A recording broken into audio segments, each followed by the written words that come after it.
नमस्कार बंधुरा मिউচুয়াল ফান্ডে বিনিয়োগের ক্ষেত্রে যদি বিনিয়োগকারীর মৃত্যু হয় তাহলে তার টাকার কি হবে, তার ফ্যামিলি মেম্বাররা টাকাটা কি পাবে বা কিভাবে তারা সেই টাকাটা তুলতে পারবে আজকে জানবো এই ভিডিওতে। দেখুন, মিউচুয়াল ফান্ডে যদি কোনো বিনিয়োগকারী বিনিয়োগরত অবস্থায় মৃত্যু হয় তাহলে তার যে মিউচুয়াল ফান্ড ইউনিট সেই ইউনিটটা নিজের নামে ট্রান্সফার করার জন্য যদি কেউ অ্যাপ্লিকেশন করেন তাকে বলা হবে ক্লেমেন্ট। তো এই ক্লেমেন্ট তিন ধরনের হতে পারে। প্রথম জয়েন্ট অ্যাকাউন্ট হোল্ডার্স, 2 নম্বর নমিনি, 3 নম্বর হচ্ছে লিগ্যাল হেয়ার্স। এইবার এই তিন ধরনের যে ক্লেমেন্টের কথা বললাম, কারা কখন ক্লেম করতে পারবে সেই সম্বন্ধে এবার আপনাকে আমি বিস্তারিতভাবে বলছি। প্রথম যে ক্লেম সিনারিও সেটা হলো জয়েন্ট অ্যাকাউন্টের ক্ষেত্রে। তো এটা কখন অ্যাপ্লিকেবল হবে? মনে করুন যখন মিউচুয়াল ফান্ড কেনা হয়েছিল তখন যদি এই কেনার সময় এই জয়েন্ট অ্যাকাউন্টেতে কেনা হয়, জয়েন্ট অ্যাকাউন্টেতে ম্যাক্সিমাম 3 জনের নামে মিউচুয়াল ফান্ড কেনা যায়। এইবার মনে করুন যে কোনো একজন ব্যক্তি এই মিউচুয়াল ফান্ডটা জয়েন্ট অ্যাকাউন্টে কিনেছিলেন, এইবার তাদের মধ্যে একজন মেম্বারের মৃত্যু হলো, তখন 3 ধরনের পসিবল আউটকাম হতে পারে। প্রথম, ওয়ান অ্যাকাউন্ট হোল্ডার ডেথ, মানে কি যে একজন অ্যাকাউন্ট হোল্ডারের মৃত্যু হলো। তো এইবার যদি একজন অ্যাকাউন্ট হোল্ডারের মৃত্যু হয় তাহলে এই কেসে কী হবে? এই কেসেতে বাকি যারা বেঁচে থাকছেন, মানে আরও একজন অথবা দুজন বেঁচে থাকতে পারেন, তো তারা তাদের নামেতে এই অ্যাকাউন্টটাকে ট্রান্সফার করে নেবেন। মানে মিউচুয়াল ফান্ড ইউনিটগুলো যেগুলো ছিল সেগুলো যারা সার্ভাইভার মানে যারা বেঁচে থাকছেন তাদের নামে ট্রান্সফার হয়ে যাবে। এইবার ধরুন এমনও তো হতে পারে যে যতজন অ্যাকাউন্ট হোল্ডার ছিল তারা সবাই মারা গেছেন, কিন্তু তাদের অ্যাকাউন্টের নমিনি রেখে গেছেন, মানে তাদের সন্তান হোক বা তাদের যে লিগ্যাল হেয়ার্স আছে তাদের নামে তিনি নমিনি করে গেছেন। তাহলে সেক্ষেত্রে কী হবে? সেক্ষেত্রে যে নমিনি আছে সেই নমিনি তিনি অ্যাপ্লিকেশন করবেন যে এই মিউচুয়াল ফান্ডের ইউনিটগুলো তাদের নামে ট্রান্সফার করে দিতে। 3 নম্বর আরেকটা কেস হতে পারে। সেক্ষেত্রে কি হলো যে যতগুলো অ্যাকাউন্ট হোল্ডার ছিল মিউচুয়াল ফান্ডের জয়েন্ট অ্যাকাউন্টেতে তারা সবাই মারা গেছেন এবং তারা কোনো নমিনি করে যাননি। তো যদি নমিনি না করে যান তাহলে সেক্ষেত্রে কি হবে?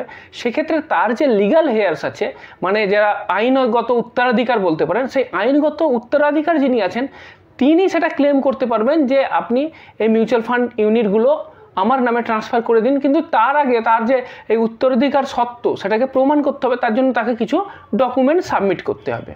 এইবার মনে করুন মিউচুয়াল ফান্ডের ইনভেস্টমেন্টটা যখন হয়েছিল সেটা যদি সোল অ্যাকাউন্ট হয়, অর্থাৎ যিনি মিউচুয়াল ফান্ডে অ্যাপ্লিকেশন করেছিলেন তার নামেই ছিল, তো সেক্ষেত্রে দুটো সিনারিও হতে পারে। প্রথম সিনারিও যে মিউচুয়াল ফান্ডের যিনি অ্যাকাউন্ট হোল্ডার আছেন তিনি মারা গেছেন এবং তার নমিনি অলরেডি ডিক্লেয়ার আছে। তাহলে খুব সহজ, যিনি নমিনি আছেন তিনি ফান্ড হাউসে গিয়ে একটা অ্যাপ্লিকেশন করবেন যে আমি নমিনি, আমার নামে এই যে যিনি মারা গেছেন তার যে মিউচুয়াল ফান্ড ইউনিটগুলো আছে সেগুলো ট্রান্সফার করে দেওয়া হোক। আর একটা কেস হতে পারে, সেক্ষেত্রে কী হবে? সেক্ষেত্রে মিউচুয়াল ফান্ডে যিনি অ্যাকাউন্ট হোল্ডার ছিলেন তিনি কারো নামে নমিনি করে যাননি, তো সেক্ষেত্রেও তার যিনি লিগ্যাল হেয়ার মানে আপনার বলতে পারেন যে আইনগত যিনি সত্ত্বাধিকারী তিনি চাইবেন যে এই মিউচুয়াল ফান্ড ইউনিটগুলো তার নিজের নামে করে নিতে। তো সেই কারণের জন্য তাকে অ্যাপ্লিকেশন করতে হবে এবং তার সাথে থেকে প্রুফ দেখাতে হবে যে তিনি আইনগত তার যে উত্তরাধিকার বলতে পারেন তার যে সত্ত্ব সেটা আছে। তো সেটা প্রমাণ করলে তাহলে তার নামে এই যে মিউচুয়াল ফান্ড ইউনিটগুলো আছে সেগুলো ট্রান্সফার হবে। এইবার মনে করুন যারা লিগ্যাল হেয়ার্স আছেন তারা যদি একাধিক হন, মানে একাধিকজন যদি থাকেন যারা কিনা ওই মিউচুয়াল ফান্ড ইউনিটের দাবিদার, তো সেক্ষেত্রে কি দেখা হবে যে কাকে কত অ্যামাউন্ট দেওয়া হবে। সেক্ষেত্রে যদি মিউচুয়াল ফান্ডের যিনি অনার আছেন তিনি যদি অলরেডি একটা উইল করে যান যে আমার এই মিউচুয়াল ফান্ডের এত অংশ একে দেবো, এত অংশ ওকে দেবো, তাহলে তার সেই উইলের হিসাবে হবে। আর যদি উইল না করা থাকে তাহলে তাদের যে লিগ্যাল হেয়ার্স আছে তাদের নামে সমানভাবে ভাগ করে দেওয়া হবে, মানে equally distributed among the legal here's. এইবার প্রশ্ন হলো, যদি আমি ক্লেমেন্ট হই, এবার আমি যদি অ্যাপ্লিকেশন করি যে মিউচুয়াল ফান্ড ইউনিটটা আমার নামে ট্রান্সফার করতে হবে, তাহলে কী কী ডকুমেন্টস লাগবে? দেখুন, যদি আপনি জয়েন্ট হোল্ডার হন অথবা নমিনি হন তাহলে কী কী ডকুমেন্টস লাগছে?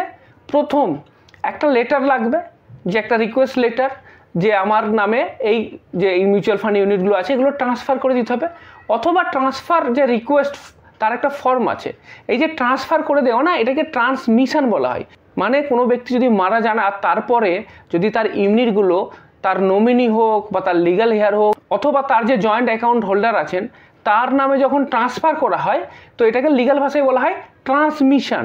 তো এই ট্রান্সমিশনের জন্য একটা ফর্ম আছে, তাহলে ট্রান্সমিশন ফর্মটা ভরতে হবে। এটা হলো 1 নম্বর ডকুমেন্টস। 2 নম্বর হচ্ছে notarised copy of death certificate, যিনি মারা গেছেন তার ডেথ সার্টিফিকেটের নোটারাইজড কপি লাগবে। কেআইসি ডকুমেন্টস লাগবে ক্লেমেন্টের, মানে যিনি অ্যাপ্লিকেশন করছেন তার কেওয়াইসি ডকুমেন্টস লাগবে, যেমন ধরুন আধার কার্ড, প্যান কার্ড ইত্যাদি ইত্যাদি। তাছাড়া যদি মনে করুন যে নমিনি যিনি আছেন তিনি মাইনর, তো সেক্ষেত্রে নমিনির ডকুমেন্টস তো লাগবেই, তার সাথে সাথে তার গার্জেনদের কেআইসি ওটা লাগবে। আর কি আছে, আর লাগবে ব্যাঙ্ক অ্যাকাউন্ট ডিটেলস, মানে যে ক্লেমেন্ট তার ব্যাঙ্ক অ্যাকাউন্ট ডিটেলসও লাগবে, সেখানে পাসবুক, তারপরে তার যে সব ব্যাঙ্কের অ্যাকাউন্ট নম্বর, আরটিজিএস নম্বর, এই সমস্ত জিনিস লাগবে। আমি মোটামুটি আপনাকে একটা জাস্ট গাইডলাইন দিলাম, এরপরেতে আরও অনেক নিটিগ্রিটি আছে, আরও এক্সট্রা ডকুমেন্টসও লাগতে পারে।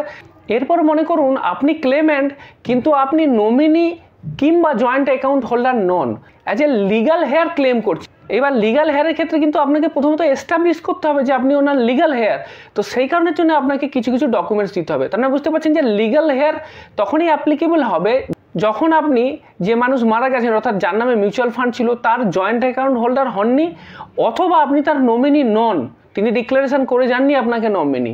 তো সেই ক্ষেত্রে আপনি লিগাল হেয়ার হিসাবে আপনাকে প্রথমে আপনার যে আইনগত যে দাবি আছে সেটাকে প্রতিষ্ঠা করতে হবে। তো সেই কারণের জন্য কী কী জিনিস লাগবে, প্রথম যেটা লাগবে সেটা হচ্ছে indemnity bond sign by the legal heirs. Indemnity bond sign করতে হবে, ইন্ডিভিজুয়াল এভিডেভিট জমা করতে হবে, যদি কোনো উইল করে দেওয়া থাকে তো সেই উইলের নোটারাইজ কপি দিতে হবে, অথবা যদি উইলও না থাকে তাহলে আপনার সাকসেশন সার্টিফিকেট যেটা সেটা কিন্তু আপনাকে জমা করতে হবে।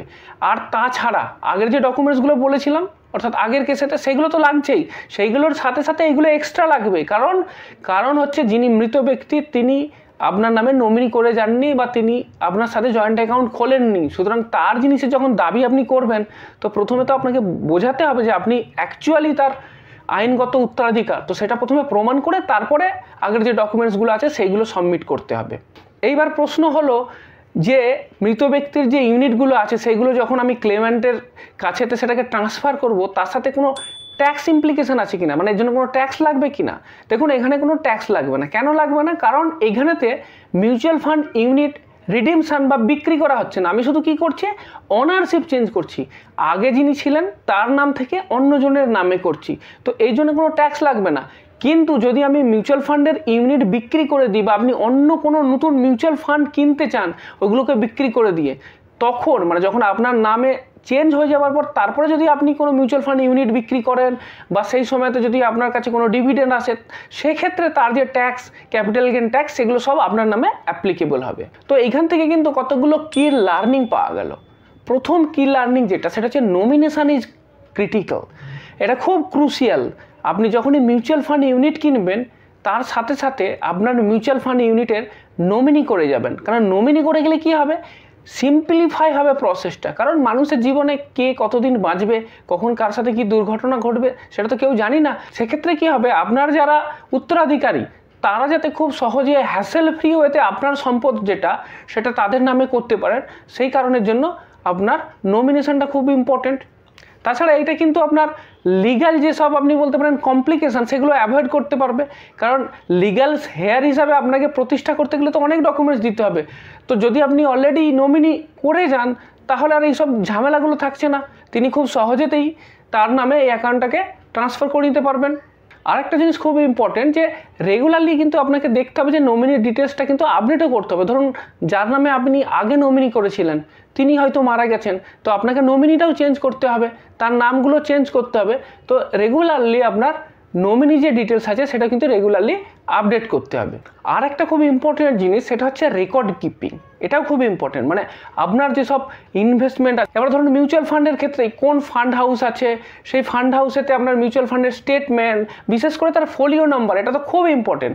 মিউচুয়াল ফান্ডের folio number, all related financial documents regarding that mutual fund, এগুলো কিন্তু আপনাকে একটা জায়গায় প্রপারলি রেকর্ড করে রাখতে হবে, তা যাতে কি হয় যে আপনার অবর্তমানে যারা থাকছে তারা খুব সহজেই বুঝতে পারে যে আচ্ছা এইখানে ওনার ইনভেস্ট আছে, এই তার ফোলিও নম্বর, সব ডিটেলস তার কাছে পেয়ে যাবে।